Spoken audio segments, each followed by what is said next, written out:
Sziasztok! Én az elmúlt néhány évben jó pár videómban beszéltem arról, hogy szerintem mennyire fontos az energiaszolgáltatóktól való függetlenedés. Én emiatt építettem ki most már 2 napelemrendszert is a házamhoz, ami az év 95%-ában teljesen ellátja a háztartásunkat. És hát úgy látom, hogy az elmúlt néhány hét hőségriadója és a Paksi atomerőmű leállítása hát mások számára is rávilágított ennek a fontosságára. Ezt például abból szűrtem le, hogy a napelemes témával foglalkozó videóimnak hirtelen jelentősen megnőtt a nézettsége. Nos, ez a mai videó azoknak szól, akik mostanra belátták, hogy tényleg érdemes megpróbálni függetlenedni az energiaszolgáltatóktól. Azt fogom bemutatni, hogy miből és hogyan tudsz kevesebb, mint 1 millió forintból egy olyan napelemrendszert kiépíteni, amely szükség esetén akár egy egész háztartás áramellátását képes biztosítani. Tartsatok velem! It was all a dream. I used to read Word Up magazine. Salt and pepper and heavy D up in the limousine. Hanging pictures on my wall every Saturday. Én a ház napelem rendszereihez DEJE invertereket és DEJE akkumulátorokat használtam. Ezek egy meglehetősen magas minőségű és komoly szolgáltatáskínálattal rendelkező inverterek, de hát ennek megfelelően az áruk sem az olcsó kategóriába tartozik. Én tudom, hogy vannak sokan olyanok, akik nem tudnak ennyit áldozni egy napelemrendszerre, ezért is mondtam a videó elején, hogy ez egy olyan rendszer lesz, ami 1 millió forint alatt megvalósítható beszerzési áron.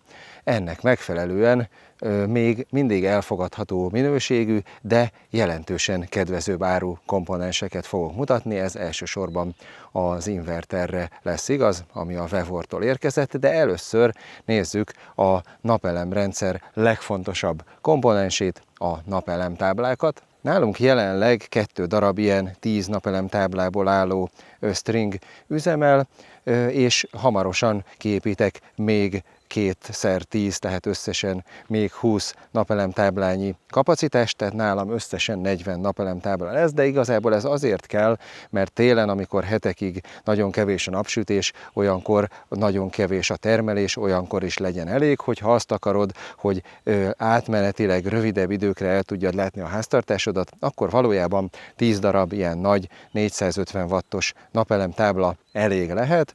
Ezeknek darabja nyilván attól függ, hogy milyen márka meg hol veszed, de 30 000 forint per darab körüli áron már kapható, tehát összesen 10 darab ilyen napelemtábla nagyjából 300 000 forint, és hát ugye az is fontos, hogy kell hozzá vagy egy napelem tartó szerkezet, ezt én 40x40-es zárt szelvényből hegesztettem, vagy hogyha a tetőre teszed fel, a háznak a tetejére, akkor pedig ahhoz megfelelő tartószerkezetet kell beszerezni, oda ilyen alumínium profilokat lehet felszerelni, bármelyik megoldást is választod, ennek is lesz anyagköltsége.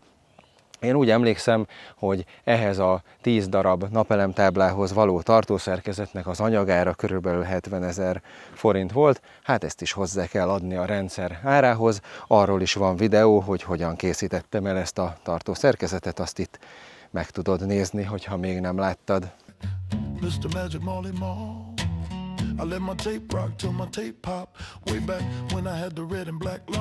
És hát a napelemeknek az áramát valahogy el is kell juttatni a házig, az inverterig, ehhez napelem kábelekre van szükség, ugye ez a piros és a fekete, ezen nem szabad spórolni, ehhez kifejezetten napelemhez való kábelt kell venni, ennek olyan 5-600 forint méterre, hát ugye attól függ, hogy milyen messze van a ház, attól függ, hogy mennyit kell belőle venni, de azért egy néhány 10 000 forintba ez is belekerülhet. És innen a napelemrendszertől a házig a föld alatt vezettem el egy gégecsőben a kábeleket, erről is van videó, keres rá, ahol lefektettem, megástam neki az árkot, lefektettem a kábeleket, meg az egésznek a kábelezéséről, összekötéséről is van szó abban a videóban.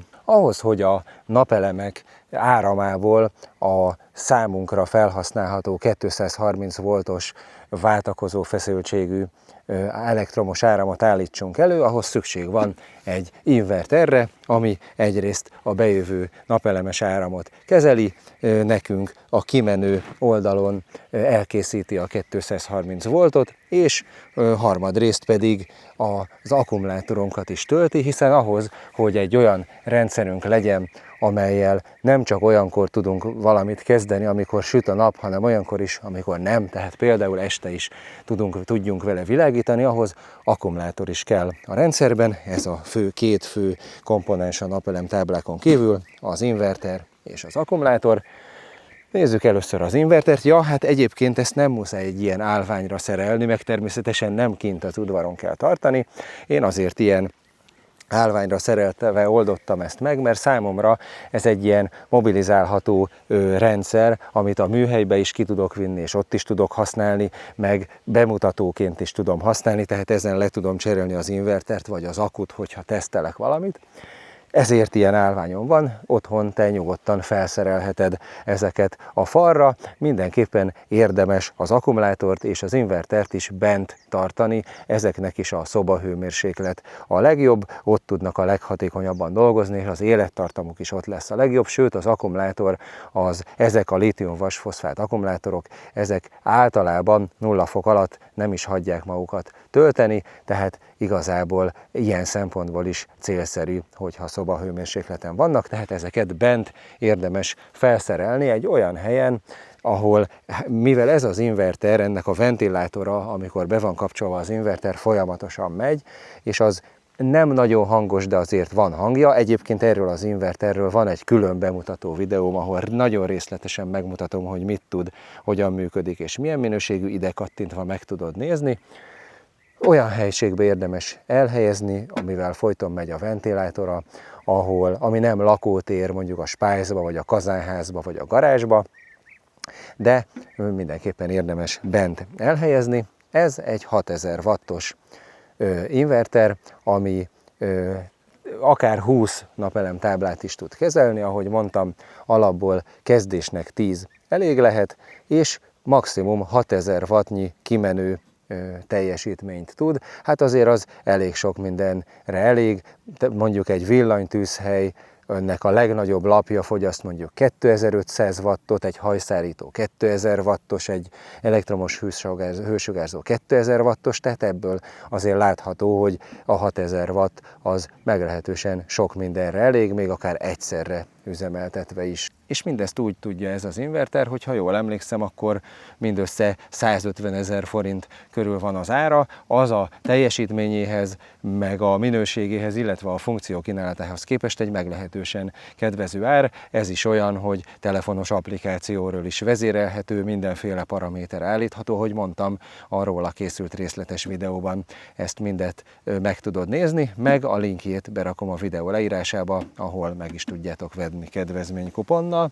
Itt alatta térjünk át az akku és az inverter közötti, illetve az elektromos fogyasztók és az inverter közötti dolgokra, hiszen ide azért néhány cuccra szükségünk van. Ahhoz, hogy az áramot ki tudjuk venni az inverterből, ahhoz 2 konnektort építettem ide be, ez a legegyszerűbb módja annak, hogy elektromos fogyasztókat üzemeltessünk az inverterről. Én a 6000 wattnyi áramát az inverternek 2 darab 16 amperes kis megszakítóval osztottam ketté, méghozzá azért, mert ezek a dugaszoló ajzatok jellemzően csak 16 amperig vannak hitelesítve, tehát ezekre olyan maximum 3700 wattnyi teljesítményt szabad ráengedni, és ezzel a 2 16 amperes kis megszakítóval értem el, hogy mindegyikre 16 ampernyi áram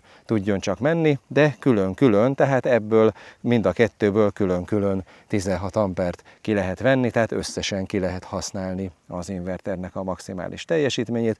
Ennyire egyszerű a rendszer, kis megszakító, dugaszolóajzat, és kész. Ide bedugod, amit akarsz, és már mehet is a fogyasztás, és az inverter és az akkumulátor közé pedig lehetne ugyan beilleszteni egy nagy 100 vagy 125 amperes DC feszültségre, tehát egyenfeszültségre tervezett kis megszakítót, de igazából nem kell, mert az inverterbe és ebben az akkumulátorban is van olyan védelem, ami ezt kiváltja. Itt az akkumulátoron van magán egy ilyen 125 amperes kis megszakító, tehát nem szükséges külön, és a megfelelő 35 négyzetmilliméter vezetőkeresztmetszetű kábel, amivel az inverter megfelelő portjába be van kötve az akkumulátor.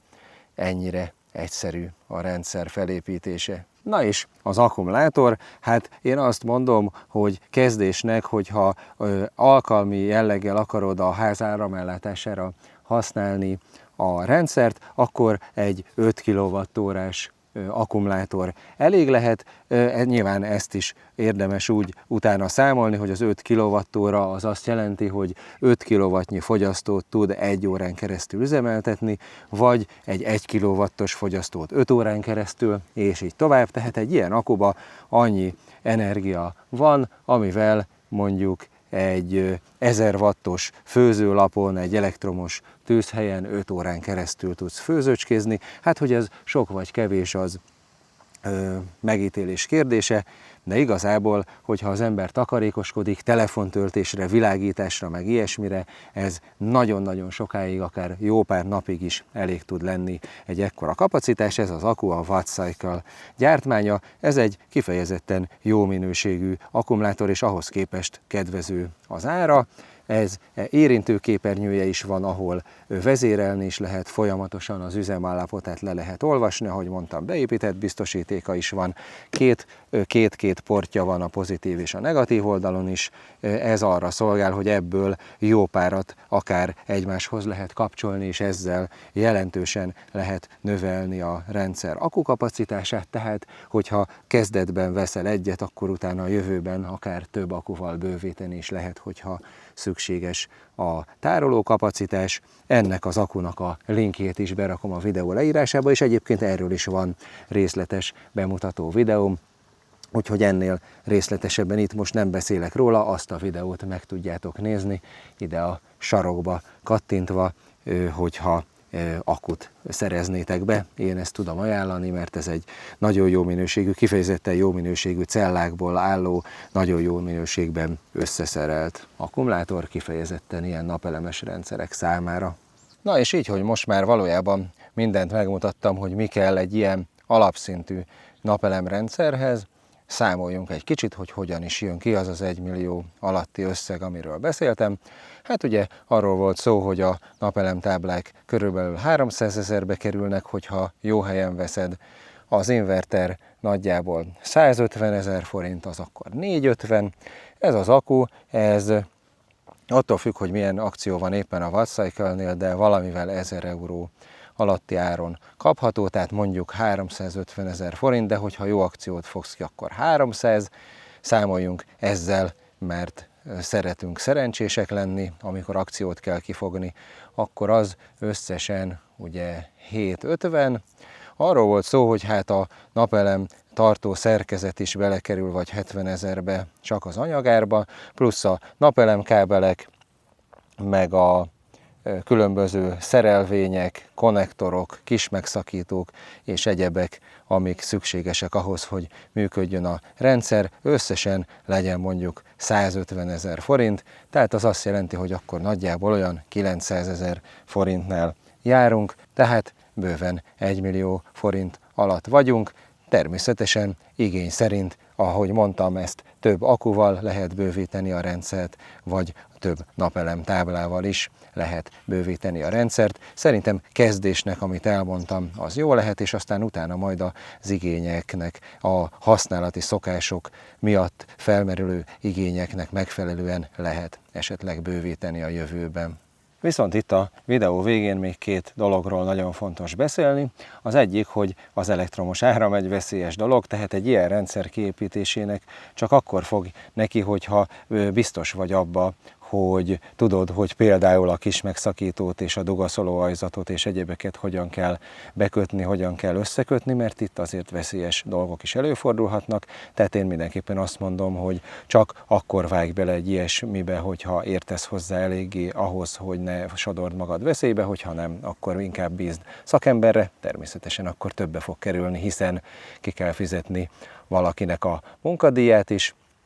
A másik része pedig, amit fontos elmondani, hogy mire alkalmas és mire nem alkalmas egy ilyen ekkora napelemrendszer, hiszen vannak, akik azt gondolják, hogy néhány napelemtábla aztán már bármire elég, hát ez sajnos nem így van, ugyanis 10 ilyen napelemtábla ideális esetben akár 4500 wattnyi áramot is tud termelni óránként, de hát azért ez az ideális eset, ez a valóságban nagyon ritkán fordul elő, még nyáron is, hogyha nem olyan a tájolás, éppen attól függ, hogy merre jár a nap, milyen magasan jár, milyen szögbe vannak a napelemtáblák, ezek nem mindegy dolgok. Nálunk azért ilyen meredek szögbe vannak, mert télen fontos, hogy megfelelő legyen a termelés, nálunk a fűtés is elektromos árammal megy, és olyankor alacsonyabban jár a nap, és a meredek szögbe állított napelemtáblák jobban termelnek.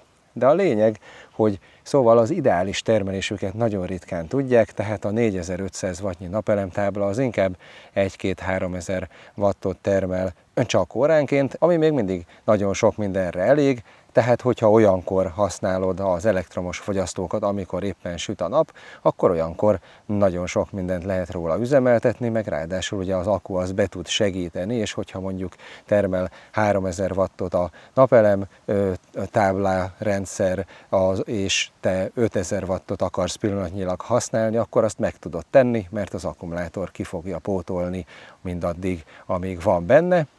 De hát azért az 5 kWh akkukapacitás is korlátozott, tehát azért oda kell figyelni, hogy mit, mikor és mennyit fogyaszt az ember, meg arra is oda kell figyelni, hogy lehetőleg mindig olyankor fogyassz egy ilyen rendszerből, amikor süt a nap, mert este csak az akuban rendelkezésre álló energiamennyiség lesz meg, és azért az 5 kWh sok mindenre elég, de azért viszonylag könnyű is elfogyasztani, hogyha nagy teljesítményű fogyasztókat működtet az ember. Ez volt az, amire alkalmas, és most elmondom azt is, hogy mire nem alkalmas egy ekkora rendszer, amiről eddig beszéltem. Nem alkalmas például arra, hogy mondjuk télen, amikor hetekig borult idő van, akkor erről működtessed az egész házat, mert olyankor a 10 napelemtáblának a termelése nagyon kevés lesz. Amikor mondjuk nagyon szürke, borús az idő, akkor ez a napelemrendszer 1-200 wattot termel óránként, ami szinte semmi, és az 5 kWh-s akku pedig olyankor nagyon hamar le fog merülni, tehát egy ekkora napelemrendszer, egy ilyen kis, viszonylag kis rendszer, amit itt ebben a videóban felvázoltam, ez arra nem alkalmas, hogy télen, amikor hetekig borult az idő, olyankor hosszú távon üzemeljen róla a ház, vagy üzemeljen róla sok fogyasztó, ahhoz már egy ennél jóval nagyobb rendszerre van szükség, én ezért építek ki összesen 40 darab napelemtáblából, és összesen 32 kWh akkuból álló rendszert, hogy télen is elég legyen. Nyilván az ennek megfelelően egy jóval nagyobb költség, de egy ilyen viszonylag kicsi rendszer, amiről ez a videó szólt, ez nem is erre való, ez arra való, hogy olyan esetekben lehessen függetlenedni az áramszolgáltatótól, amikor például, ahogy most az elmúlt időszakban is volt, azt kéri a kormány, hogy néhány órára mérsékeld az áramfogyasztást, a hálózati áramfogyasztását, olyankor arra a néhány órára tökéletesen alkalmas, hogy ide átdugod a klímát, a mosógépet vagy bármit, és erről tökéletesen üzemelni fog, és úgymond neked olyankor nem kell korlátozni a fogyasztásodat, meg akár arra is alkalmas, hogy egy hétvégi házban, egy horgásztanyán vagy egy ilyen helyen tökéletesen üzemeltethető róla minden. Ja, és még valami, ami nagyon fontos, egy ilyen rendszert csak szigetüzeműként szabad Magyarországon működtetni. Hogy mit jelent ez? Nem szabad rákötni a háznak a hálózatára, hogyha a ház az utcai elektromos hálózattal is kapcsolatban van. Ez Magyarországon jelenleg szabályellenes, illetve olyan esetekben szabad a hivatalosan telepített hibrid napelemrendszerek esetében, ahol hivatalosan terveztetve, engedélyeztetve és hivatalos kivitelezővel van elkészítetve, de hát úgy nyilvánvalóan sokkal több lesz a végösszeg, és olyankor az is a probléma, hogy azok a rendszerek, Magyarországon olyan a szabályozás, hogy a hálózatban való áramszünet esetén magának a rendszernek is le kell kapcsolnia, tehát pont olyankor nem fog számodra áramot adni, amikor szükség lenne rá. Ezért jó egy szigetüzemű rendszer, ami semmilyen módon nincs kapcsolatban az utcai áramhálózattal, hanem, ahogy itt láthattad, vannak saját konnektorai, saját dugaszolóajzatai, ahova szépen be tudod dugni a dolgokat, és teljesen az utcai hálózattól függetlenül tudsz róla működtetni dolgokat. Ezt csak így szabad szabályosan megcsinálni jelenleg Magyarországon. Nos, ennyi egy 1 millió forint alatti viszonylag egyszerű napelemrendszer, ami az egész háztartást akár el tudja látni. Ahogy mondtam, az inverternek és az akkumunak a linkjét is berakom a videó leírásába, arról is van külön bemutató videó mindkettőről, meg igazából amúgy a nagy napelemrendszeremnek az építéséről egy 14 részes videósorozat van a csatornámon, ha még nem láttad, azt is meg tudod nézni, abban is nagyon sok hasznos információ van, sok mindent részletesen megmutatok a kiépítésnek a különböző fázisait, meg mindent. Remélem, hogy ez a videó, meg az a videósorozat is hasznos a számotokra, hogyha igen, akkor kérek egy lájkot, iratkozz fel, ha még nem vagy, mert napelemes videók is jönnek a jövőben is, és találkozunk legközelebb. Sziasztok! With the hat to match, remember rapping Duke. Da-ha, you never thought that hip-hop would take it this far. Now I'm in the limelight, cause I rhyme tight. Time to get paid, blow up like the world trade. Born winner, the opposite of a quitter. Remember when I used to eat sardines for dinner? Peace to Ron G, Brucey B, Kid Capri, Funk Master Flex, Love Bug Star.